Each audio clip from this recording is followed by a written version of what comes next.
Над 8.000 ученици од регионот денес полагаа екстерно. Во сите основни и средни училишта на истокот, организацијата беше како што треба. Тестирањето започна во ред, значи се одвиваше се без никаков технички проблем. Првата група започна, како што реков, во 9:30, втората во 11, се одвиваше се во ред. Вкупно 188 ученика се офатени денес во нашето училиште. Во 4 училници се полага, застапени се речиси сите предмети, вкупно 26, освен француски јазик.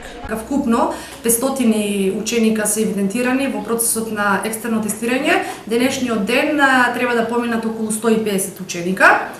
Така да, од моја страна, како надворешен наблюдувач, можам да констатирам дека е се во ред. Има по некој ученик што е отсутен, ама тоа е минимално. Тие ќе полагат во јунската сесија или во август, значи најверојатно ќе има и јуни и август додатно полагање за тие ученици што отсутни денеска. Пошто овогодинашново тестирање се разликуваше од претходното? Различно од минатата година е тоа што оваа година во исти ден се тестирани буквално сите предмети. Во зависно од оделение се тестираат мајчиниот јазик, странските јазици, математика, физика и така натаму сите предмети кои што се предмети на тестирање. Организацијски работите завршија добро, но како поминаат тестираните? Тестирањето помина одлично и сите прашања успешно ги одговорив.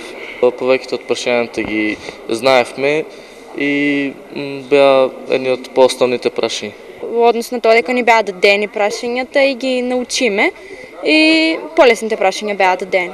Јас денеска полагав германски, може да се каже дека поминав добро. Значи јас полагав сметководство и не сум задоволен општо од целиот систем. Јас ако сум активен цела година и сега ако сгрешам на нешто и ќе имам пониска оценка и ќе ми се смета во просекот, ја мислам дека тоа не е коректно. Јас полагав хемија, тестот беше прилично лесен, за кратко време го решив и се надевам на позитивни резултати. Екстерното тестирање почна денес, а ќе трае до 10 јуни. Резултатите од него со исто нетрпение ги чекаат и учениците и наставниците, зашто тие треба да покажат колку добиените оценки се реални.